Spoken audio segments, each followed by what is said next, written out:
આવી અક્ષરધામથી અવનીમાં જે દેહ ધારી રહ્યા, આપ્યા સુખ અપાર ભક્તજનને, દિલે ધરીને દયા. કીધા ચારુ ચરિત્ર ગાન કરવા, જેને કરુણા કરી, બંધુ મંગલ મૂર્તિ ઉરધરી, સર્વોપરી શ્રી હરિ. જેના દિવ્ય સુદિવ્ય જે ચરિતમાં વિલસી હરિ તો રહ્યા, સંબંધે થઈ શૂન્ય જે વિચરતા, દાસત્વ ધારી રહ્યા. આપે અક્ષર સુખ ભક્તજનને, સુહૃદ બની સર્વદા. એવા સ્વામી પ્રબોધદાસ, ગુરુને ભૂલકા સહુ સેવતા.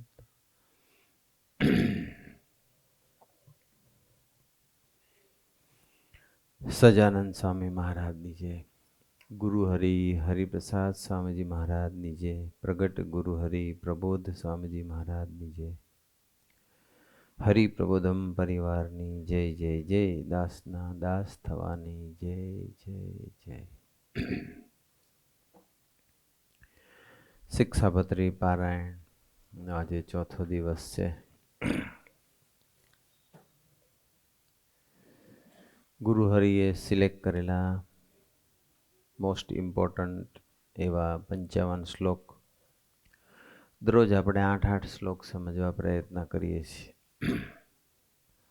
8 તેરી 24, આજે 25મો શ્લોક સમજીશ. 25મો જે શ્લોક છે એટલે કે શિક્ષાપત્રીનો એ 67મો શ્લોક છે. એની અંદર ભગવાન સ્વામિનારાયણ વાત કરે છે અને પોતાના જે સેવક હોય તે સર્વની પોતાના સામર્થ્ય પ્રમાણે અન્ન વસ્ત્રાદિકે કરીને યથા યોગ્ય સંભાવના નિરંતર કરવી. જે પોતાના સેવક હોય, પોતાની સેવા કરતા હોય, ખાસ કરીને સંતો હોય કે વડીલો હોય કે જેની કોકને કોક સેવા કરનારા હોય,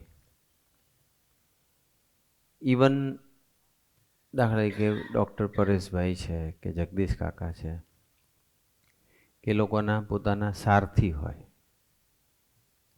કે પોતાની પર્સનલ સેવા કરતા હોય. પોતાના ભગવાન સ્વામિના વખતમાં તો વ્હીકલ નહોતા, ત્યારે ઘોડો રાખતા હતા બધા, ઘોડાગાડી, બળદગાડી. એ એમની સેવા કરતા હતા, ત્યારે એમના સેવક એ હતા. પણ કોઈ પણ સેવક આપણી સેવા કરતા હોય તો એની પણ યથા યોગ્ય સંભાવના નિરંતર કરવી, એની પણ આપણે સેવા કરી લેવાની. એના માટેનું એક્ઝામ્પલ છે ભગવાન સ્વામિનારાયણ એક વખત દાદા ખાચરના દરબારમાં બિરાજમાન હતા અને તે વખતે બપોરનો સમય થયો હતો, થાળનો સમય થયો હતો. થાળ બધા રેડી હતા. સંતો અને હરિભક્તો પંગતમાં બેસવાના હતા અને જ્યાં મહારાજ પાસે થાળ આવે છે ત્યારે ત્યાં સુરા ખાચર હોય છે. સુરા ખાચરને મહારાજ કહે છે, તમે પણ પંગતમાં થાળ લઈ લો, જમી લો. સુરા ખાચર કહે છે કે હા મહારાજ. સુરા ખાચર બેસી જાય છે અને અચાનક જ પાછા મહારાજ સુરા ખાચરને બોલાવે છે. સુરા ખાચરને બોલાવીને એટલું જ કહે છે કે સુરા ખાચર, તમે તમારી ઘોડી જે રાખો છો એને ઘાસ પાણી આપ્યું કે નથી આપ્યું, ચારો આપ્યો કે નથી આપ્યો? સુરા ખાચર જમવા માટે પંગતમાં બેસી ગયેલા હતા. એટલે સુરા ખાચરે કીધું કે મહારાજ, અત્યારે અમે જમી લઈએ છીએ અને જમીને પછી હું નિરાતે અને ઘાસ પાણી બધું જ જમાડીશું. તો એ હતો ફરક અડધો કલાકનો. અડધો કલાક પછી તો જમાડવાના હતા જ સુરા ખાચર, પરંતુ ભગવાન સ્વામિનારાયણે કીધું કે ના, એવું નહીં ચાલે. એ તમારી ઘોડી છે, તમારી કેટલી સેવા કરે છે, તમારો ભાર ઊંચકે છે, તમને એક જગ્યાએથી બીજી જગ્યાએ, એક ગામથી બીજા ગામ તમને લઈ જાય છે. તમે જ્યાં એને લઈ જાઓ તો ત્યાં લઈ જાય છે. આટલી તમારી સેવા કરે છે, તો પહેલાં એનું પેટ ભરાવવું જોઈએ, પછી તમારું પેટ ભરાવવું જોઈએ. એટલે જાઓ, ઘોડી પાસે જાઓ. એમને કીધું મહારાજ ઘોડી છે, બાંધેલી છે. અને પછી મહારાજ કે ના, પહેલાં જાઓ, ઘોડીને ઘાસ પાણી આપ્યો અને પછી જ જમવા બેસો. એટલે સુરા ખાચર અને મહારાજ એવું બી કહે છે કે તમે એને જમાડો, પછી આપણે બધા સાથે જમીશું. મહારાજ પણ નથી જમતા. અને પછી સુરા ખાચરને મોકલે છે, અને પછી સુરા ખાચર એ ઘોડીને જમાડે છે. અને જ્યાં સુધી એ ઘોડી જમી નથી લેતી ત્યાં સુધી સુરા ખાચર ત્યાં રહે છે. અને જમીને જ્યારે એને જમાડી અને પછી જ્યારે સુરા ખાચર મહારાજ પાસે આવે છે, ત્યારે પછી મહારાજ રાહ જોઈને જ બેઠા હોય છે. મહારાજ કહે છે કે આપણે હંમેશા આપણા જે સેવકો હોય, ઘોડી હોય કે બળદ હોય કે આપણા પર્સનલ કોઈ સેવક હોય, એને આપણે પહેલે એની સેવા, એની ટેક કેર કરી લેવાની, પછી આપણે. તો આ શ્લોક પ્રમાણે આપણને મહારાજ શીખવાડે છે કે આપણે એમ કે સેવક હશે એની રીતનું બધું કરી નાખશે. મારો સેવક છે એટલે મારી સેવા કરે. સેવક સેવા કરે બરાબર છે, પણ સેવકની પણ આપણે કાળજી રાખવી જોઈએ. કદાચ પેલા સેવક હોય તો બોલે, પણ અબોલ જીવ તો કેવી રીતે બોલશે? એટલે મહારાજે એમને કીધું અબોલ જીવ છે એ બોલવાના નથી, પણ આપણી ફરજ છે. તો ભગવાન આટલા મોટા હોવા છતાં, આટલા બધા બિઝી હોવા છતાં પણ એક ઘોડીની પણ આટલી સંભાળ લે. ભગવાન સ્વામી આપણને સૂઝ આપે છે કે આપણે આવી રીતે સેવા કરી લેવી જોઈએ. સ્વામીજીની વાત કરીએ તો સ્વામીજીની સાથે અમે એક વખત દિલ્હીમાં હતા, 9/9/1999ના દિવસે. ઇંગ્લિશ શીખવાનું અમુક સંતોને કહ્યું હતું કે તમે ઇંગ્લિશ શીખી જાઓ. માં સેવકનું પણ નંબર હતો, એટલે હું પણ ત્યાં હતો. સ્વામિનારાયણ ફાર્મ, મલકાની સાહેબનું ફાર્મ. એ ફાર્મમાં અમે બધા સાથે હતા. પછી સ્વામીજી ત્યાં ગોષ્ઠી કરતા હતા. અને તે વખતે બે સેવકો, સારથી સેવકો, એ બસ લઈને અમે ગયેલા સરહદઈ. બસ કંઈ થોડી બગડી હશે, એમાં થોડુંક સર્વિસ કે મેન્ટેનન્સ કંઈ હશે, રિપેરિંગ કરવાનું હતું. એટલે એ લોકો બસ રિપેરિંગ માટે ગયેલા. અને આ બાજુ સ્વામીજીએ સભા ચાલુ કરેલી, અને ચાલુ સભામાં એ લોકોને આવતા જોયા. એટલે સ્વામીજીએ તરત જ એમને કહી દીધું, એક સંતને બોલાવ્યા. જે રસોડાના સેવામાં જે સંતને લઈ ગયા હતા, એ સંતને કીધું કે આ બધાને તમે રસોઈ ગરમ કરીને જમાડી દો. ચાલુ સભામાં, ચાલુ સભામાં. તો સ્વામીજી પણ કેવી ટેક કેર કરે છે. એટલે સારથી ભાઈઓ એવું બોલ્યા કે સ્વામીજી અમે છે ને આ ગોષ્ઠી પતી જાય ને પછી અમે ગોષ્ઠીનો લાભ લેવો છે અમારે, ગોષ્ઠી પતે પછી અમે જમીશું. એટલે પછી એવું કીધું. એટલે સ્વામીજી કે સારું. અને જેવી ગોષ્ઠી પૂરી થઈ, પેલા સંતને તો રસોડાના સંતને કહી જ દીધું હતું, પણ જેવી ગોષ્ઠી થઈ એટલે પેલા સંતને બોલાવીને કહી દીધું કે આ જે સેવકો બસ રિપેર કરાવવા ગયા હતા, આવ્યા છે, જમવાના બાકી છે, દાળ શાક બધી જ રસોઈ ગરમ કરી અને પછી ગરમા ગરમ રસોઈ જમાડો. તો સ્વામીજી પણ એ જે પોતાના સેવકો હોય, પોતાના અંતેવાસી સેવકો, પ્રબોધ સ્વામીજીનું બી જીવનનું એવું દર્શન થાય. જ્યારે પણ ફોટોગ્રાફીવાળા કે વિડીયોગ્રાફીવાળા કે સાથે સેવા કરનારા સેવકો હોય ને, તો પ્રબોધ સ્વામીજી કોઈ જગ્યાએ જાય પધરામણીમાં અને કંઈક પ્રસાદ મૂક્યો હોય તો પ્રભુ સ્વામી એ લઈ લે અને પછી કહી દે કે પેલા છોકરાઓને આપજો, જે સેવા કરનારા હોય. પ્રભુ સ્વામી પણ બહુ ટેક કેર કરે. અને પોતે જ્યારે જમવા બેસે ને ત્યારે બી કહી દે કે આ બધા જે છોકરાઓ સેવા કરે છે એનું જમવાનું ગોઠવાઈ ગયું, ગોઠવી દે. પ્રભુ સ્વામીના જીવનમાં પણ દર્શન થાય. એ વસ્તુ આપણે શીખવાની છે. બીજો આગળનો શ્લોક વિચારીએ કે જે પુરુષ જેવા ગુણવાળો હોય તે પુરુષને તેવા વચને કરીને દેશ કાળ અનુસારે યથાયોગ્ય બોલાવો, પણ બીજી રીતે ન બોલાવો. આપણે બધા છે ને શિક્ષાપત્રી વાંચતા હોય કદાચ પૂજામાં, પણ એ શિક્ષાપત્રી વાંચ્યા પછી આમ થાય કે વાંચીએ બસ, આજ્ઞા પડી ગઈ, પણ કયા શ્લોકમાં શું મહારાજે આજ્ઞા કરી છે, એનો શું મિનિંગ છે એ સમજવું પડે. હવે આ વાંચ્યું હોય તો આપણે સમજાય તો ઠીક છે, નહીં તો પછી બીજો શ્લોક સ્કીપ કરી દઈએ આપણે. પારાયણ એટલા માટે છે કે બધા શ્લોક આપણને સમજાય. આમાં એવું કહે છે કે જે પુરુષ જેવા ગુણવાળો હોય, જેનામાં જેવો ગુણ હોય ને એવા પુરુષને, એવી વ્યક્તિને દેશકાળ અનુસાર, પરિસ્થિતિ કે સંજોગો અનુસાર યથાયોગ્ય બોલાવો, પણ બીજી રીતે ન બોલાવો. આમ તમને હું સમજાવવા જઈશ ને તો તમને નહીં સમજણ પડે, પણ પ્રસંગ સહિત સમજીશું ને તો સમજાશે. એટલે આપણે એક પ્રસંગ સમજીએ કે જે પ્રસંગમાં આ વસ્તુનું દર્શન થતું હોય કે જે પુરુષ જેવા ગુણવાળો હોય તેવા પુરુષને તેવા વચને કરીને દેશકાળ અનુસારે યથાયોગ્ય બોલાવો, પણ બીજી કોઈ રીતે ના બોલાવો.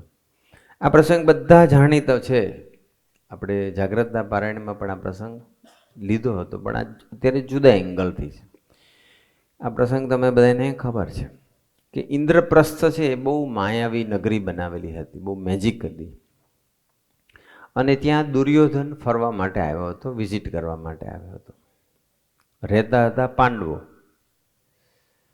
અને દુર્યોધનને ખબર પડી કે બહુ આ જબરજસ્ત મેજિક નગરી બનાવી છે, માયાવી નગરી, એટલે જોવા માટે આવ્યા હતા. અને ખબર છે કે ત્યાં એવું હતું કે આમ પાણી ચાલતું હોય એવું દેખાય, પણ એ પાણી ન હોય, જમીન હોય. અને જ્યાં જમીન જેવું લાગતું હોય તો જમીન ન હોય, નીચે પાણી હોય. અને દુર્યોધનને આપણને ખબર છે કે પાણી એકદમ બધું જમીન જેવું લાગતું હતું. અને દુર્યોધનને કીધું બી હતું કે પાણી છે, તો એ કે કાંઈ થોડું પાણી છે, એમ કરીને પગ મૂકે છે અને શું થાય છે, અંદર કુંડમાં પડે છે. અને જેવો પલળે છે ત્યારે દૂરથી ઝરૂખામાંથી દ્રૌપદી જોઈને પછી હસે છે, ખડખડાટ હસે છે. હવે આ જે શ્લોક છે એનું આપણે એનો થોડોક અર્થ સમજવા પ્રયત્ન કરીએ. જે પુરુષ જેવા ગુણવાળો હોય, હવે આ પુરુષ છે મીન્સ કે દુર્યોધન, એવો કે એનો કેવો ગુણ હતો, તો કે એ અભિમાની હતો, ક્રોધી હતો, અહંકારી હતો. રાઈટ, આ એનો ગુણ છે. તો જે ક્રોધી હોય, અહંકારી હોય, માની હોય, યોગી મહારાજ કહેતા કે માનીને માન અને ધાનીને ધાન, એવી રીતે રાજી કરી લેવા, એવી રીતે બોલાવા, એવી રીતે એને ટ્રીટમેન્ટ આપવી. માની માણસને માન જ ગમે, એ માનની અપેક્ષા સાથે જ બેઠા હોય સભા મંડપમાં કે મંદિરમાં આવતા હોય. દાની એટલે જેને ભૂખ લાગી હોય, જમવામાં ઇન્ટરેસ્ટ હોય, ધાનીને દાન, માનીને. હવે ક્રોધી હતો, અભિમાની હતું, એટલે એને માન ગમતું હતું. તો આવા સમયે એને માનવાચક શબ્દોનો પ્રયોગ કરવો જોઈએ. બીજું, દેશકાળ કેવા હતા? દેશકાળ મીન્સ પરિસ્થિતિ. તો પરિસ્થિતિ હતી એ અંદર આવે છે એઝ અ ગેસ્ટ આવે છે, મહેમાન તરીકે આવે છે. કોઈ પાંડવો નહોતા, કૌરવ હતા, આમ ભલે ભાઈઓ હતા, પણ એ બે વચ્ચે ડિસ્ટન્સ હતું, ગેપ હતો. એટલે એ જોવા માટે આવ્યા છે. રહેતા હતા પાંડવો, પણ દુર્યોધન જોવા માટે આવ્યો હતો, અને જોવા માટે આવ્યા હોય એને ગેસ્ટ કહેવાય. તો એ દ્રૌપદીએ દુર્યોધનને પાણીમાં પડતો જોયો એટલે ખડખડાટ હસી અને કટાક્ષમાં એ બોલ્યા દ્રૌપદીજી કે આંધળાના પુત્ર તો આંધળા જ હોય, અંધે કા પુત્ર અંધા. અને જે દુર્યોધન જે માની હતો, ક્રોધી હતો, અભિમાની હતો, એને એ શબ્દો તીર જેવા ભાગી ગયા. અને એને બસ, આપણને બધાને ખબર છે કે મહાભારતનું રૂટ અથવા મહાભારતની શરૂઆત કંઈક આ પ્રસંગથી શરૂ થઈ ગઈ. પછી તો એ રિવેન્જ લેવાનું નક્કી કરે છે. રાઈટ. પણ જો તે વખતે દ્રૌપદીએ યથાયોગ્ય બોલાવ્યા હોત, દેશકાળ અનુસારે, એ પુરુષને માની માણસ છે કદાચ એવું કીધું હોત, કદાચ કદાચ કે ઓહો દુર્યોધન તમે આવું કર્યું, કદાચ તમારા પિતાશ્રી હોય અને પડ્યા હોય એ અંદર છે તો બરોબર છે, પણ તમે તો દેખતા પુરુષ છો, તમારે આવું થાય એવી મેં અપેક્ષા નહોતી રાખી, એવું કદાચ બોલ્યા હોત તો વાંધો ના આવે. પણ એ બોલ્યા કે અંધે કા પુત્ર અંધા. એટલે જે પુરુષ જેવા ગુણવાળો હોય એ પુરુષને દેશકાળ અનુસાર યોગ્ય. હવે સમજાણો ને શ્લોક. અને પછી જય સ્વામિનારાયણ મહાભારત થઈ ગયો. એટલે આપણે વાણી કોની સામે કેવા સંજોગોમાં કેવી રીતે વાપરવી એનો વિચાર કરવો જોઈએ. કેટલું સરસ શીખવાડે છે આપણને શિક્ષાપત્ર. બધે એક સરખો શસ્ત્રો ના હોય, અસ્ત્રો બધે એક સરખો ના હોય. કેવો પુરુષ છે, કેવી વ્યક્તિ આવી રહી છે. અત્યારે કોઈ મોટા મિનિસ્ટર આવ્યા હોય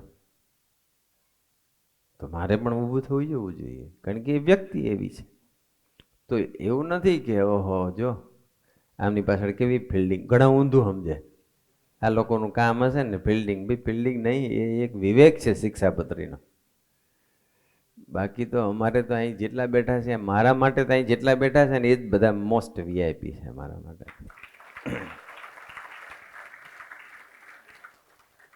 પણ એક રીતિ નીતિ, એક વિવેક શીખવાડ્યો ભગવાન સ્વામિનારાયણ. હવે આનાથી અપોઝિટિવ એટલે કે પોઝિટિવ વિચારીએ તો એ બી પ્રસંગ આપણે સમજ્યા હતા કે રાજા જયસિંહ છે એને ઔરંગઝેબે પકડેલા ને સામે ઔરંગઝેબ છે. ઔરંગઝેબ પોતે તે વખતે કિંગ હતા. મુગલ સલ્તનત ચાલતું હતું તે વખતે ભારતમાં. અને ઔરંગઝેબે એને પકડ્યો. અને ઔરંગઝેબ આગલા અકબર ને બીજા બધા જે હતા એના કરતાં થોડોક આ વિચિત્ર હતા, બહુ જ ક્રૂર હતા, ઘાતકી હતા, બહુ નેગેટિવ હતા. આપણને ખબર છે ઔરંગઝેબ કેવા હતા. એને જયચંદને પકડ્યો અને પછી તો એને નક્કી કરી નાખ્યું કે આને હવે દેહાત દંડ નક્કી કર્યો. કહી દીધું કે હવે તને દેહાત દંડ થશે. એટલે કે બોલ હવે તારે શું કહેવું છે, હવે તારું મૃત્યુ નક્કી છે, તારે શું કહેવું છે, તારે કંઈ છેલ્લે કંઈ કહેવું છે? ના બોલે છેલ્લે કંઈ પૂછે તારી અંતિમ ઈચ્છા શું છે. હવે જો આજે ને જયસિંહ જે હતા ને એ વિવેકી હતો.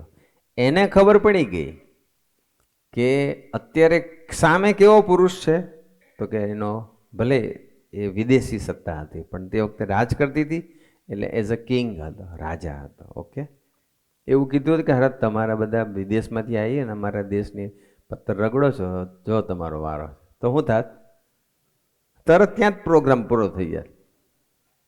પણ એ હોશિયાર હતો રાજા. એ રાજાએ એવું ન કીધું. જ્યારે પેલા કીધું હાથ પકડીને બોલો હવે તમારે કંઈ કહેવું છે, હવે તમારો દેહાત દંડ, તમારે સજાએ મોત. એટલે એ હસવા લાગ્યો. કોણ? પેલો. અને એને કીધું કે જ્યારે લગ્ન થાય અને પતિ જ્યારે પત્નીનો હાથ પકડે છે ને ત્યારે પત્નીને થઈ જાય છે કે આખી જિંદગી પછી એને નિભાવે છે. તો એક પતિ એક પત્નીનો હાથ પકડીને આખી જિંદગી નિભાવે છે, તો આ દેશનો આટલો મહાન સમ્રાટ રાજા જ્યારે મારા બંને હાથ પકડતા હોય ત્યારે મારે શું ચિંતા કરવાની. એવું જે વાક્ય બોલ્યા ત્યારે એટલો બધો ઔરંગઝેબ ખુશ થઈ જાય છે કે ઓહો હો, આને આટલો બધો મહિમા મારો, મારી આટલી મોટપ સમજે છે. માનીને માન આપો ને તમારા કામ ફટાફટ પતે, અને માનીને તમે અપમાન કરો ને તો તમારું કામ ફટાફટ પૂરું થઈ જાય. વિવેક છે આ બધો. અને પછી તો જય સ્વામિનારાયણ એટલો બધો ખુશ થઈ ગયો. તો એની જે દેહાત દંડની સજા હતી એ માફ થઈ ગઈ. એની જેટલી જમીન આને પચાવી હતી એ પાછી આપી દીધી, અને ઉપરાંત બીજી વધારાની જમીન આપી દીધી. ઓહો, તું આટલો બધો મારો એમ સમજે. જેવો પુરુષ જેવા ગુણવાળો હોય તેવા પુરુષને તેવા વચન કરીને દેશકાળ અનુસાર યથા યોગ્ય બોલાવો છે ને. ભગવાન સ્વામી કેટલી મસ્ત વાત કરે છે. આપણે આ શિક્ષાપત્રીનો વિચાર કરવો જોઈએ, નથી કરતા. કદાચ મને ઘણા એવું કહેશે કે હવે સમજાય છે શિક્ષાપત્રી. એટલે આપણે આ બધા સેવકોએ સેવા કરીને સરસ બધું કર્યું છે, જેના ફળસ્વરૂપે આપણને હવે શિક્ષાપત્રીના શ્લોક એક્ઝેક્ટ સમજાય છે આગળ. અને વિનયયુક્ત એવા જે અમારા આશ્રિત સત્સંગી, તેમણે ગુરુ, રાજા, અતિવૃદ્ધ, ત્યાગી, વિદ્વાન, તપસ્વી એ 6 જણા આવે ત્યારે સન્મુખ ઉઠવું તથા આસન આપવું તથા મધુર વચને બોલાવવું ઇત્યાદિ ક્રિયાએ કરીને એમનું સન્માન કરવું. આ બી એક વિવેક છે. આપણને સ્વામીજી ખૂબ શીખવાડે છે. ભગવાન સ્વામિનારાયણે ખૂબ આપણને સરસ વાત કરી. ગુરુ, રાજા, ગુરુ એટલે એના માટે પૂજ્યભાવ, એ રાજા એને આપણે મોટા સમજવાના. અતિવૃદ્ધ તો એની આપણે સેવા કરવી જોઈએ, એનો મહિમા સમજવો પડે, એને હેલ્પ કરવી જોઈએ. ત્યાગી કે જેને સંસાર છોડે છે. વિદ્વાન જે ખૂબ ભણી ગણીને આગળ વધ્યો છે. અને તપસ્વી જે સરસ સાધના કરી છે. આવા લોકો આવે ને ત્યારે આવો આવો બેસે, ઊભા થઈ જવું પડે, આપણે એના સન્મુખ ઉઠવું પડે, એને આસન આપવું પડે, મધુર વચન બોલાવવા પડે, જરૂર લાગે તો એને પંચાંગે પ્રણામ કરવા પડે, અને એથી જરૂર લાગે ગુરુ હોય એવા હોય, મોટેરા હોય તો દંડવત બી કરવા જોઈએ. અને એ વસ્તુનું દર્શન આપણને સ્વામીજીના જીવનમાં ઘણું જ થયું છે. જ્યારે મોટા મોટા સંતો આવે, કોઈ પણ સંપ્રદાયના આવે, અને જ્યારે સ્વામીજી પાસે આવે તો સ્વામીજી જ્યાં હોય ત્યાંથી એમ ઊભા થઈ જાય, બેઠા હોય તો, અને ઊભા હોય તો દંડવત કરવા માંડે, અથવા પંચાંગે પ્રણામ કરે, અથવા નમી જાય. એ આપણે દર્શન ઘણી વખત કર્યું છે. એની એક આપણે નાનકડી ઝલક વિડીયો આપણે જોઈ લઈએ. એવું ને એવું દર્શન આજે પ્રબોધ સ્વામીજી કરાવે છે.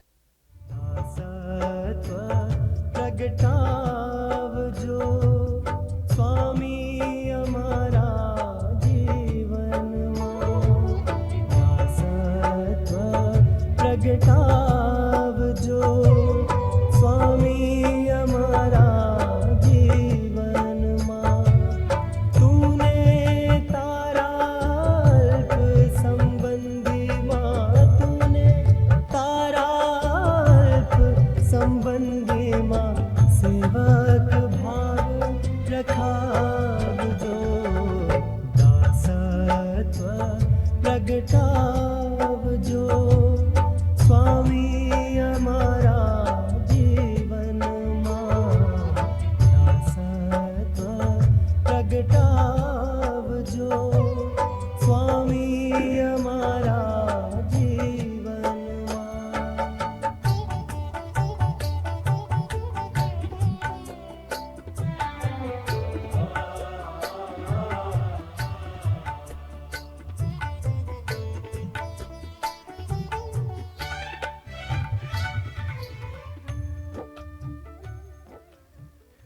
આમ ભગવાન સ્વામિનારાયણે આપણને આ પણ વિવેક શીખવાડ્યો.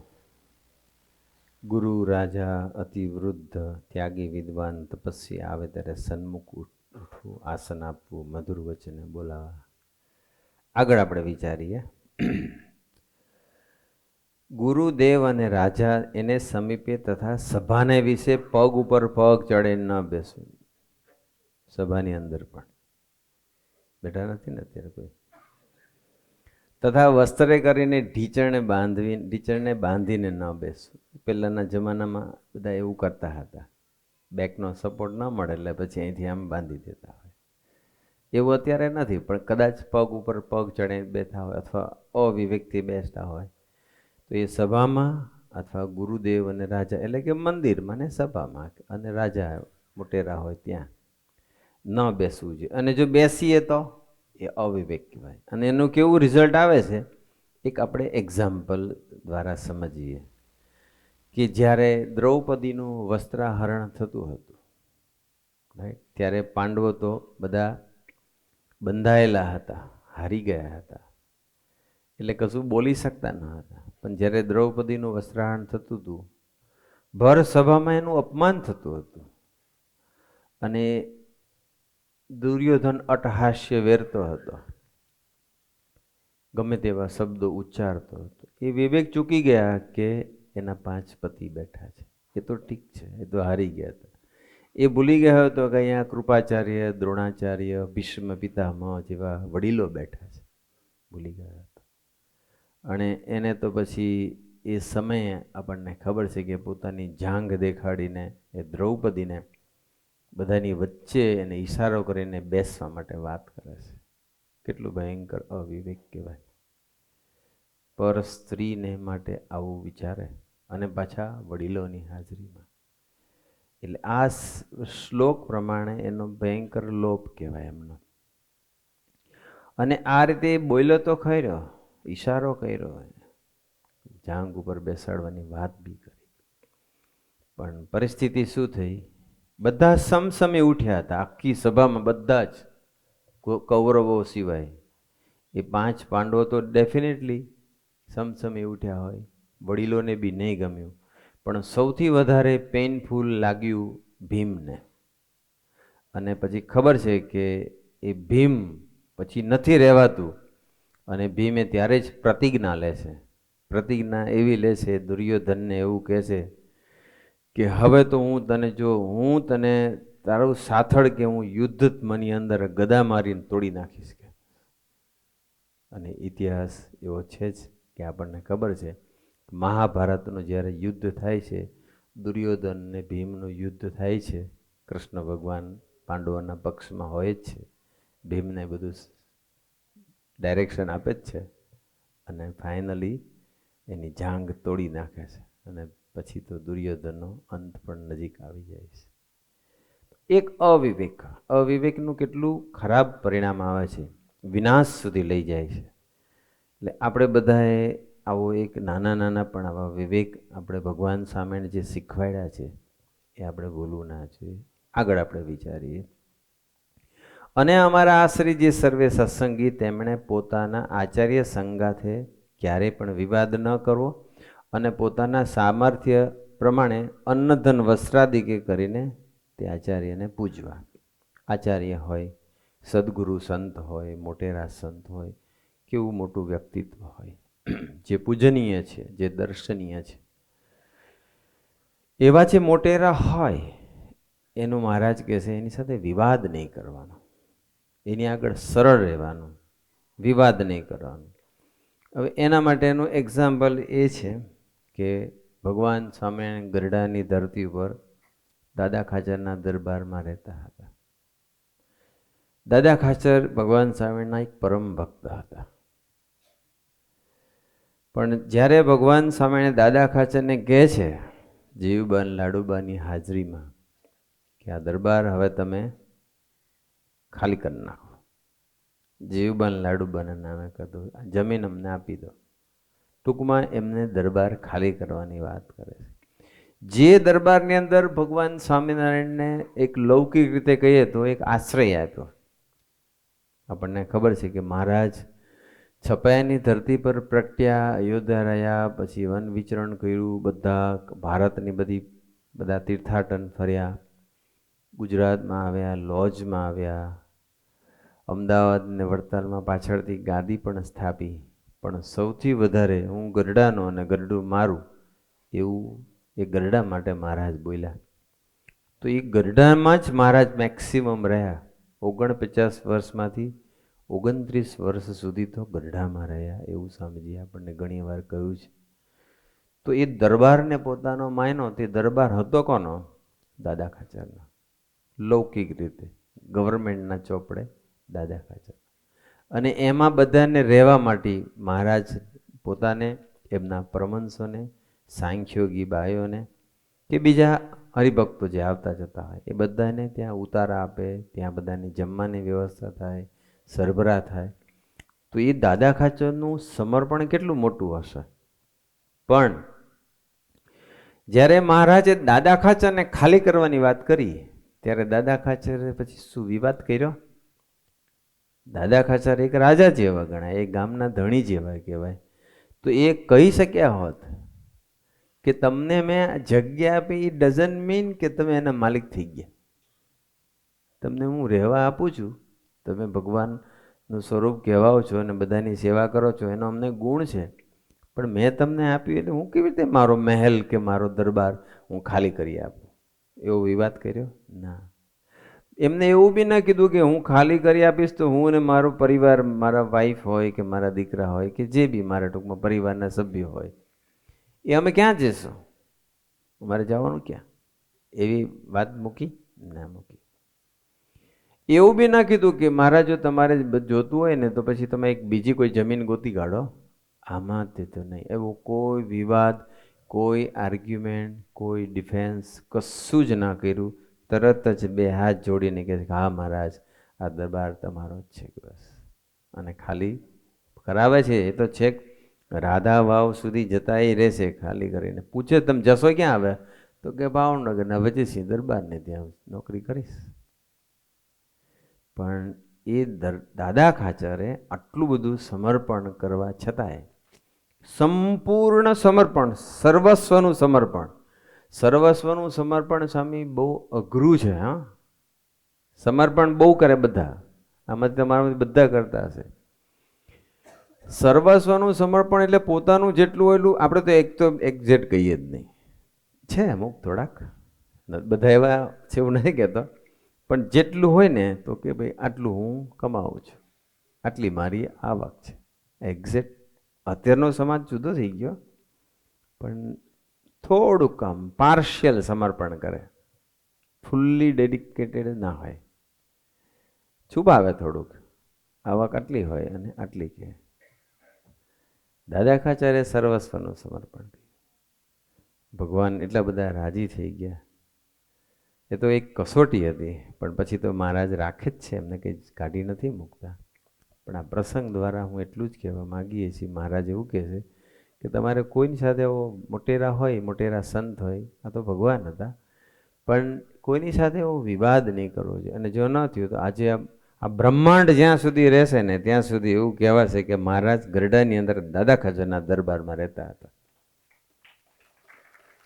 દાદા ખાચરનું નામ કોઈ પણ સ્વામિનારાયણ સંપ્રદાયનું મંદિર હોય, કોઈ પણ સ્વામિનારાયણના સંત હોય, દાદા ખાચરને અવશ્ય યાદ કરશે ને કરશે.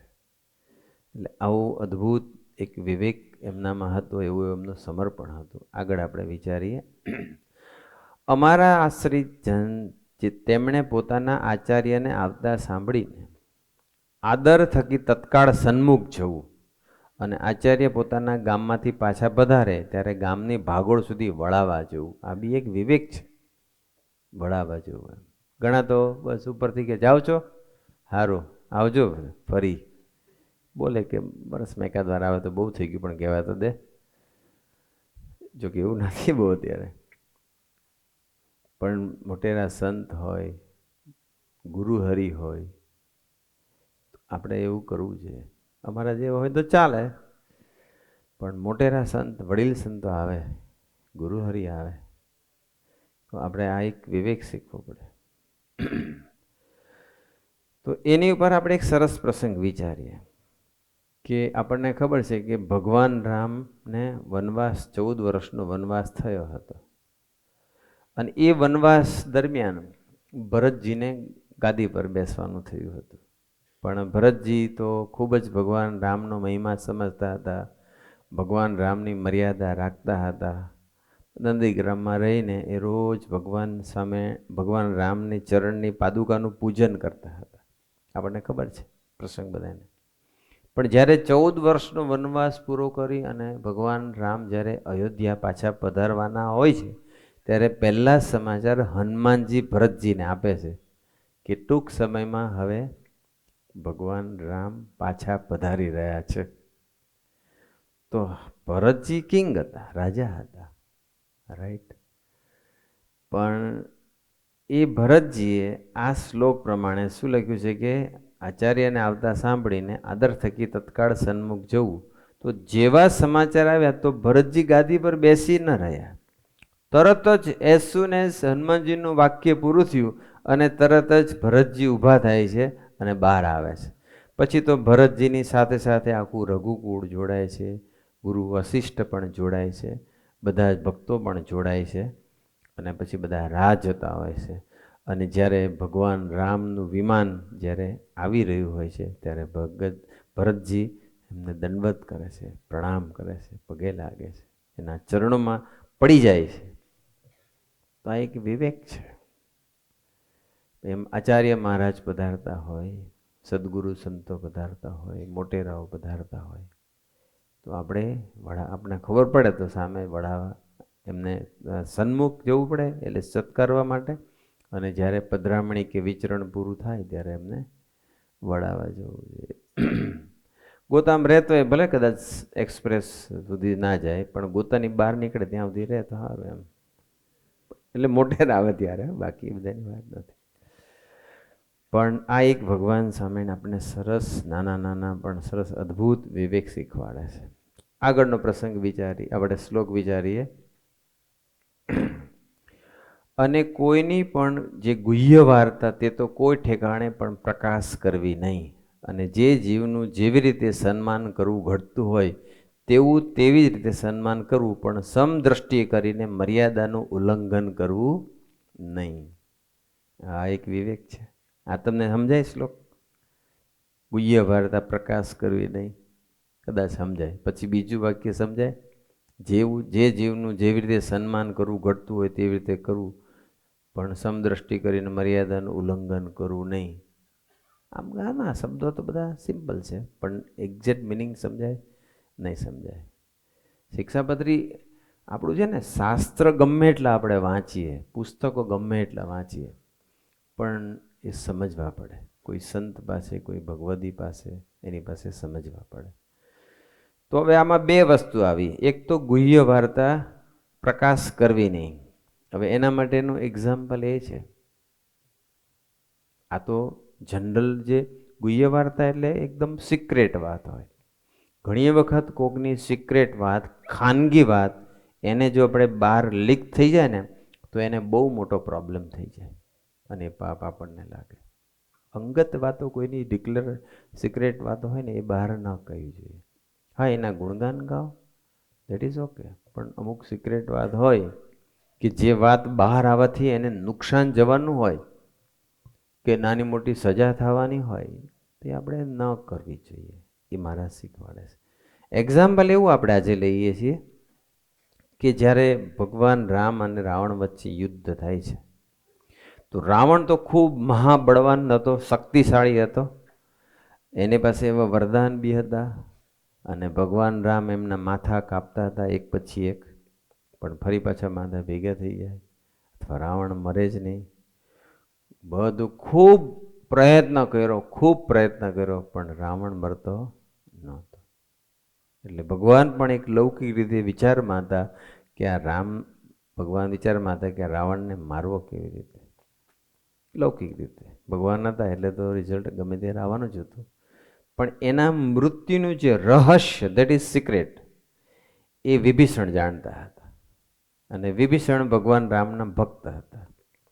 એમને જે ભગવાનને કહ્યું, ભગવાનને કહેવાય, ભગવાનને બધું જ ખુલ્લા દિલે વાત કરી શકાય, પબ્લિક વચ્ચે નહીં કહેવું જોઈએ.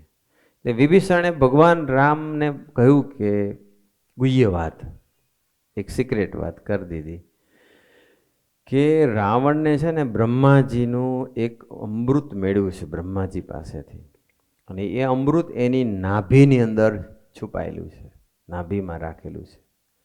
અને એ અમૃત જો સુકાઈ જાય તો જ આ રાવણ મરશે, બાકી રાવણ મરશે નહીં. એટલે એનું એક્ઝેક્ટ લોકેશન આપી દીધું ડ્યુટી. અને એ અગ્નિબાણથી માળવું પડશે, બાળી નાખવું પડશે એને. એ અમૃત જ્યાં છુપાયેલું છે એને બાળવા માટે અગ્નિબાણ માળવું પડશે. આ વાત કરી વિભીષણે. કોને વાત કરી? ભગવાન રામને. ભગવાનને કહેવાય, કોઈની બી કદાચ વાત કરવી હોય તો. અને પછી ભગવાન રામ પછી એ પ્રમાણે રાવણને એના નાભી ઉપર જ્યારે અગ્નિબાણ મારે છે, અને ત્યારે એ વિભીષણની વાત સમજી અને પછી ભગવાન રામ નક્કી કરે છે અને પછી મારે છે. અને પછી શું પરિસ્થિતિ થાય છે એ આપણને બધાને જ ખબર છે. ત્યાં રાવણનો પછી નાશ પામે છે. તો આ તો એક પ્રસંગ છે, પણ આ પ્રસંગમાંથી શીખવાનું છે કે વિભીષણ પાસે રાવણની ગુહ્ય જે વાત હતી, સિક્રેટ વાત હતી, અથવા એનો જે, એ વાત જ્યારે ખબર પડી તો રાવણનો વિનાશ થઈ ગયો. એમ ઘણી વખત આપણે જો બીજાને કોઈક એવી વાતો કરીએ તો વિનાશ ન થાય, પણ એને નુકસાન તો થાય, એની આબરૂ જાય, એનું ખરાબ દેખાય. એવું આપણે નહીં કરવું જોઈએ. કોઈની ગુહ્ય વાર્તા પ્રકાશ કરવી જોઈએ નહીં. બીજું લીટી અંદર એવી છે કે જે જીવનું જેવી રીતે સન્માન કરવું ઘટતું હોય તેવું તેવી રીતે સન્માન કરવું, પણ સમદ્રષ્ટિએ કરીને મર્યાદાનું ઉલ્લંઘન કરવું નહીં. આનો આ બહુ અદ્ભુત અર્થ છે, પણ એ સમજવું પડે. એક સ્ટોરી છે, ફની છે, પણ છતાં આ વાક્યના અનુસાર છે. પહેલાં હું એ પ્રસંગ તમને બતાડું, પછી તમે એ પ્રસંગ પછી પાછું આપણે થોડું સમજીશું. ફરી બોલું છું, જે જીવનું જેવી રીતે સન્માન કરવું ઘટતું એટલે કરવાનું. જે અલગ અલગ હોય દરેકનું સન્માન, મોટેરાનું જુદું હોય, નાનાનું જુદું હોય, રાજકીય પુરુષનું જુદું હોય, મોટેરા સંતનું જુદું હોય. આમ જોઈએ તો બધા સરખા છે, બધા ભક્તો કેવળ બ્રહ્મની જ મૂર્તિ છે. બધી જ બ્રહ્મની મૂર્તિ કીધી કે ના કીધી?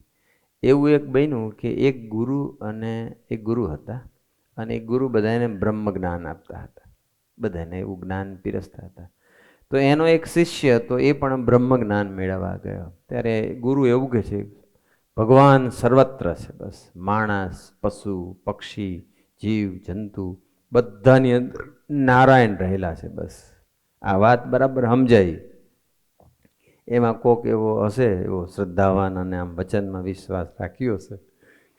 બધાય વિશ્વાસ રાખતા હોય ગુરુની અંદર, પણ એક શિષ્યને બરાબર મનમાં એના મગજમાં વાત ઉતરી ગઈ.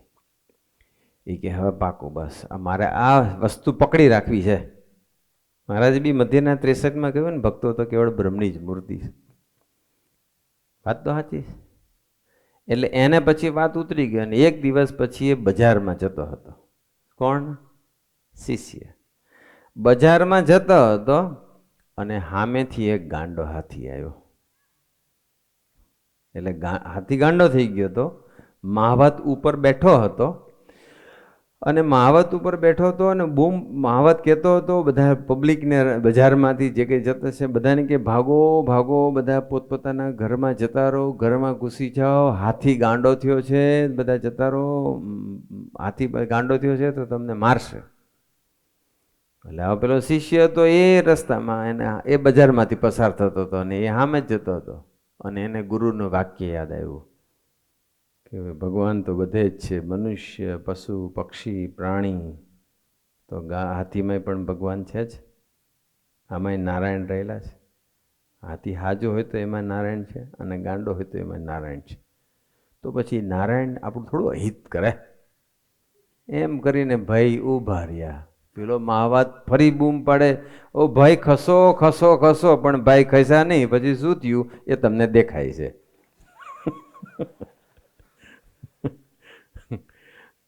અને બરાબર સૂંઢમાં લીધો, ઉછાળ્યો દડાની જેમ, એવો પછડાયો કે જય સ્વામિનારાયણ. પછી તો સરસ મજા આવી ગઈ હશે ને, આકાશમાં ઉડવા મળ્યું એટલે લોહી લુવાણ થઈ ગયો, બેભાન થઈ ગયો, હાડકા ભાંગી ગયા. અને આવું થયું એટલે પછી એને વિચાર્યું કે હવે મારે ગુરુને પકડવા પડશે. એટલે પછી ગુરુ પાસે જાય છે. પાટાપિંડી થઈ ગઈ હોય છે, અને ગુરુને કહે છે, ગુરુની આગળ ફરિયાદ કરી, તમે મોટું ખોટું જ્ઞાન મને કેમ પીરશું, બસ કમ્પ્લેન. એટલે ગુરુ પાસે ગુરુજીને કે તમે આવું મને કેમ કર્યું? એમ તમે મને એવું કીધું કે બધાની અંદર ભગવાન છે, તો હાથીમાં ભગવાન હતા કે નહોતા? તો પછી હાથીમાં ભગવાન હતા તો ભગવાને કેમ મારી સાથે આવું કર્યું? આવી રીતે વાત કરી. એટલે પછી પેલા ગુરુજી હતા, એ ગુરુજીએ પછી સમજાવે છે કે જો બેટા, હાથીમાં નારાયણ હતા એ તારી વાત સાચી, પણ હાથીની ઉપર બેઠેલો જે મહાવત હતો અને ક્યારનો બૂમ પાડતો તો ખસી જાવ ખસી જાવ, એમાં તેને નારાયણ ના દેખાયા કે?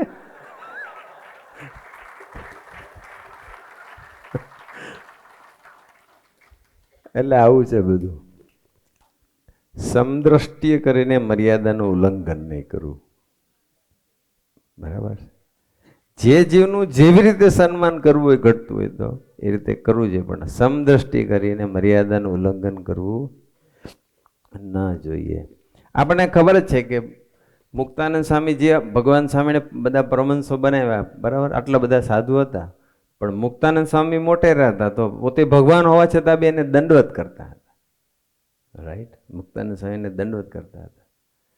તો એનું એ રીતે સન્માન કરવું પડે. નાના સંતો હોય, નાને ભગવાન સામે તો એને ના કરે, પણ મુક્તાનંદ સ્વામી હોય કે ભાયતમાનંદ સ્વામી હોય કે બીજા મોટે તો એ કરે.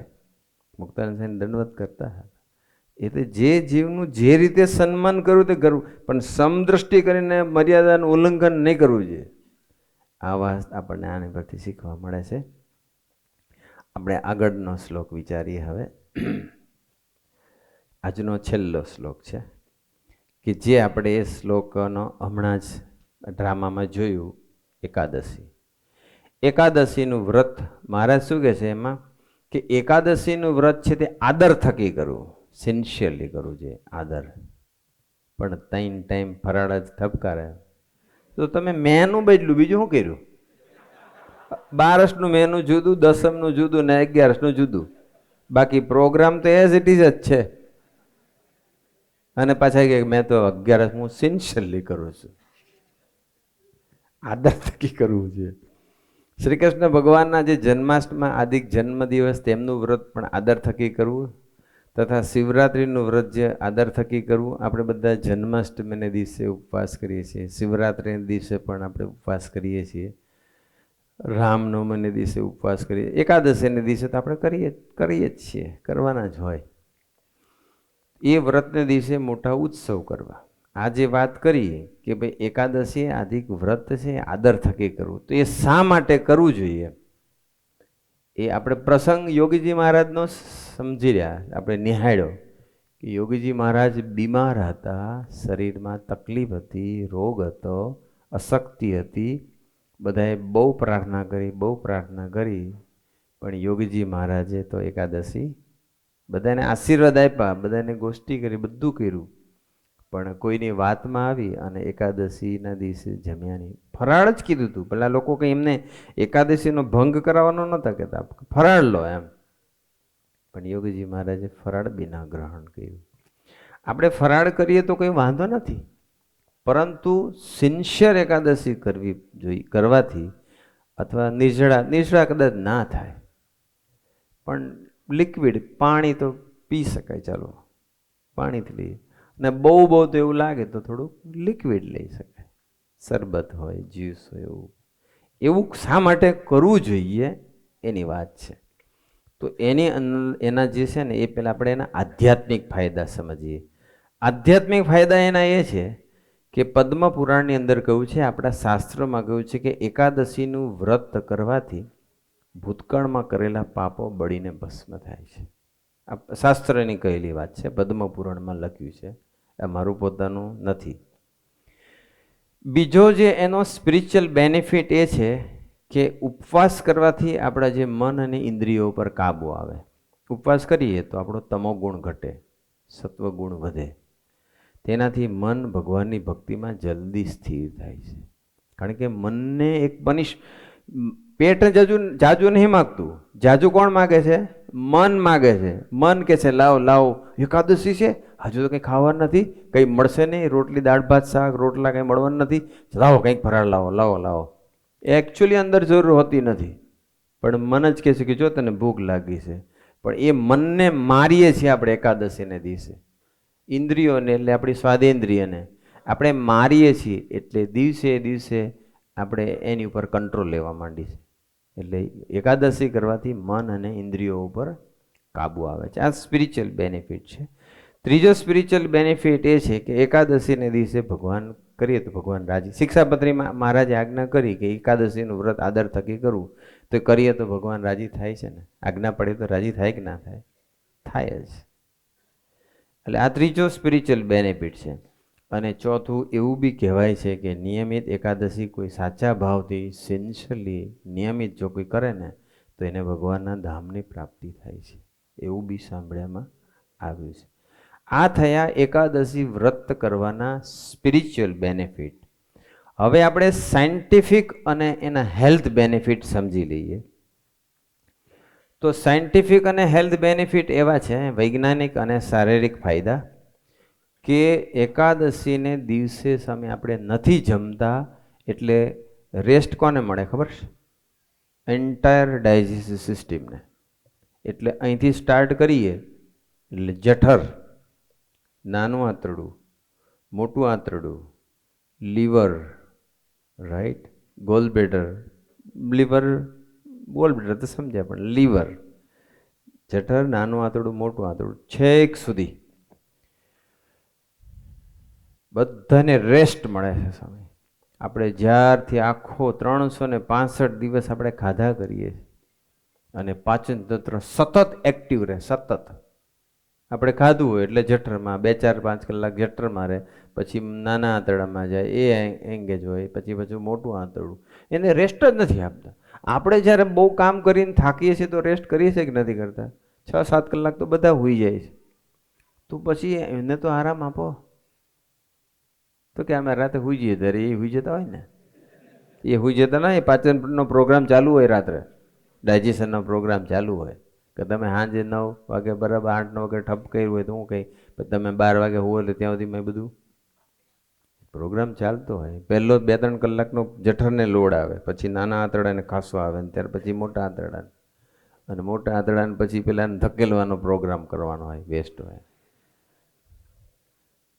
અંદર કેટલું બધું સિસ્ટમ કેટલી એંગેજ હોય. પણ જો વ્યક્તિ ઉપવાસ કરે છે તો 15 દિવસે એક વખત ઉપવાસ કરો તો એક દિવસ બધા જ અંગોને, પાચનના બધા અંગોને અને આરામ મળે છે, આંતરડાને, લીવરને આરામ મળે છે. અને એ આરામ મળે છે ત્યારે એમ કહેવાય છે કે એને લઈને બોડીમાંથી ટોક્સિન બહાર આવે છે. એટલે પાચન તંત્રને આરામ એ ડિટોક્સિફિકેશન છે. આપણા બોડીને ટાઈમ ટુ ટાઈમ ડિટોક્સ કરવું પડે. આપણા બોડીમાં કેટલી બધી પ્રકારના ટોક્સિન્સ ઊભા થતા હોય છે, એને ડિટોક્સ કરવું પડે, અને ડિટોક્સ કરવા માટે થઈને આરામ આપવો પડે. બીજો આપણને હેલ્થ બેનિફિટ એ છે કે કેન્સર જેવા રોગોથી રક્ષણ કેવી રીતે? તો કે જાપાનના એક સાયન્ટિસ્ટે કહ્યું છે, નોબેલ પ્રાઇઝ વિનર, કે ઓટોફેઝી એટલો સિદ્ધાંત આપ્યો છે કે જ્યારે માણસ ભૂખ્યા રહે છે, જાપાનના સાયન્ટિસ્ટોએ ડિક્લેર કરેલું છે કે જ્યારે આપણે ભૂખ્યા રહીએ ને ત્યારે શરીરની અંદર સારા કોષો હોય ને એ સડેલા અને ખરાબ કોષોને ખાઈ જાય છે. કેન્સર એટલે બલ્ક ઓફ સડેલા કોષો, નેગેટિવ સેલ્સનું બલ્ક ભેગું થાય પછી એમાંથી કેન્સર. તો એ જે નેગેટિવ સેલ્સ છે, જે ખરાબ છે, બગડી ગયેલા, એને સારા કોષો, સારા સેલ્સ છે, એને ખરાબ સેલ્સને ખાઈ જાય છે. જે વ્યક્તિ ઉપવાસ કરે ને એના શરીરમાં નેગેટિવ અથવા ખરાબ સેલ્સ ઘટી જશે અને સારા વધી જશે. બસ એટલા માટે થઈને આ જાપાનના સાયન્ટિસ્ટે કહેલું છે, રાઈટ? તો આપણે અને આપણે ઉપવાસ કરીએ ને તો શરીરમાં સ્ફૂર્તિ વધે, લેઝીનેસ, આળસ બી ઘટતી જાય છે. અને ડેફિનેટલી ફૂડ ઓછું થાય એટલે પછી વેઇટ મેનેજમેન્ટ, વેઇટ લોસ કરવામાં પણ કામ લાગે. અત્યારે ઓબેસિટી દિવસે દિવસે વધતું જાય છે, કારણ કે પેલાને ટાઈમ જ ના આપે, અને એને એમ જ થાય કે બહુ ભૂખ છે, બહુ ભૂખ છે, અને અંદરથી બોલે ખરા કે ભાઈ બહુ થઈ ગયો, શાંતિ રાખો. તો કે ના ના ના, પછી તું પછી પાછળથી માગે તો, અને પેલાને જરૂર આટલું છે, કેલરી દિવસમાં આટલી વપરાય છે, અને નાખો તમે આટલી, એટલે પછી બીજી એ મેદ સ્વરૂપે જમા થાય. એમ પેટ કેમનું વધી ગયું? તો વધે જ ને ભાઈ, તમે જરૂર ઓછી છે એમ કેલરી નાખો છો વધારે. એટલે ઉપવાસ છે ને, જે વ્યક્તિ સિન્સિયરલી ઉપવાસ કરતા હોય ને, પ્રભુ સ્વામી 5 ઉપવાસ કરે છે આજે બી, at the age of 73, right? 2 ત્રીજ, નોમ, 2 એકાદશી, સિન્સિયરલી. એને લઈને રોજ એને જોયું તમે વેઇટ, સાધુ થયા ત્યારનું એક સરખું વેઇટ છે, વધતું જ નથી, અને ઘણાને વધી જાય છે. એનું કારણ આરામ નથી આપતા. તો એટલા માટે ભગવાન સ્વામીને કહ્યું કે આપણે એકાદશીનું વ્રત પણ સિન્સિયરલી કરવું જોઈએ. તો આજે બધું આપણે 8 શ્લોક સમજ્યા. ચોથો દિવસ થયો, 5મો. આવતીકાલે વધુ બીજા 8 સમજીશું. આજના શુભ અને મંગલકારી દિવસે ગુરુહરિના ચરણોમાં પ્રાર્થના કે આ શ્લોક, આ પારાયણના માધ્યમથી અમને ખરેખર હવે સમજાય છે, પ્રસંગો સાથે આવે છે એટલે બધું સમજાય છે. તો હવે જ્યારે સમજાય જ છે તો અમે એ શ્લોક પ્રમાણે સિન્સિયરલી એવું જીવન જીવી શકીએ, તે માટે અમને ખૂબ ખૂબ બળ બુદ્ધિને શક્તિ આપો, એ જ પ્રાર્થના સજાનંદ સ્વામી મહારાજની.